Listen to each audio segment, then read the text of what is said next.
Let's read Rosie Revere, Engineer, by Andrea Beaty, illustrated by David Roberts.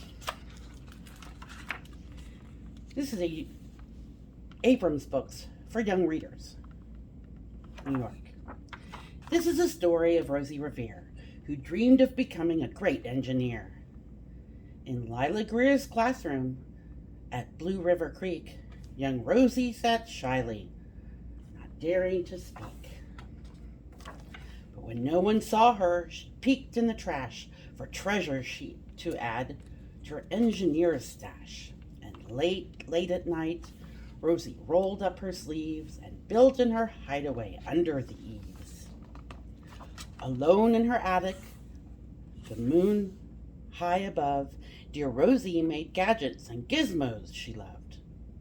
And when she grew sleepy, she hid her machines far under her bed, where they'd never be seen. When Rosie was young, she had not been so shy.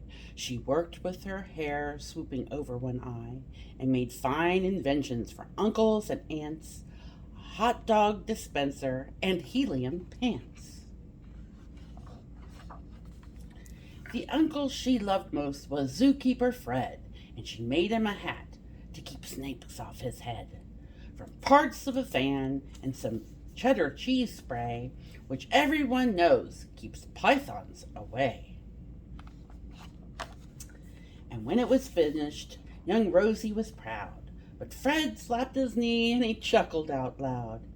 He laughed till he wheezed and his eyes filled with tears, all of the horror of Rosie Revere, who stood there embarrassed, perplexed, and dismayed. She looked at the cheese hat and then looked away. "I love it," Fred hooted. "Oh, truly I do."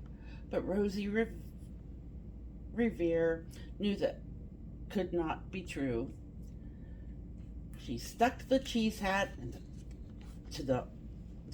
on the back of her shelf, and after that day kept her dreams to herself. And that's how it went until one autumn day, her oldest relation showed up for a stay. Her great-great-aunt Rose was a true dynamo who'd worked building planes a long time ago. And she told Rosie tales of the things she had done and goals she had checked off her list one by one. She gave a sad smile as she looked to the sky. "The only thrill left on my list is to fly. But time never lingers as long as it seems, so I'll chalk that one up to an old lady's dreams." That night, as Rosie lay wide-eyed in bed, a daring idea crept into her head. Could she build a gizmo to help her aunt fly? She looked at the cheese hat and said, "No, not I."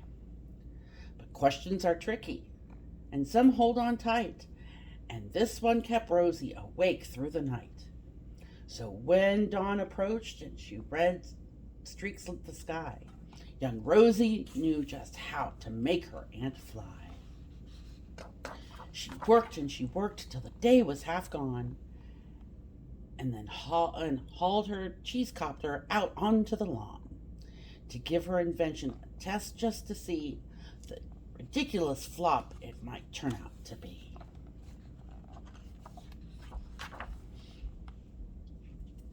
Strapped into the cockpit, she flipped on the switch, and the Hello Cheese Copter sputtered and twitched, and it floated a moment and whirled round and round, and then froze for a heartbeat and crashed to the ground. Then Rosie heard laughter and turned around to see the old woman laughing and slapping her knee. She laughed till she wheezed and her eyes filled with tears, all to the horror of Rosie Revere, who thought, "Oh no, never, not again. Will I ever build something and sputter or spin, or build with a lever or switch or a gear, and never will be a great engineer." She turned around to leave, but then Great-Great-Aunt Rose grabbed young Rosie and pulled in her in close. She hugged her and kissed her and started to cry. You did it! Hooray! It's the perfect first try. This great flop is over and it's time for the next. Young Rosie was baffled, embarrassed, perplexed. I failed, said Rosie.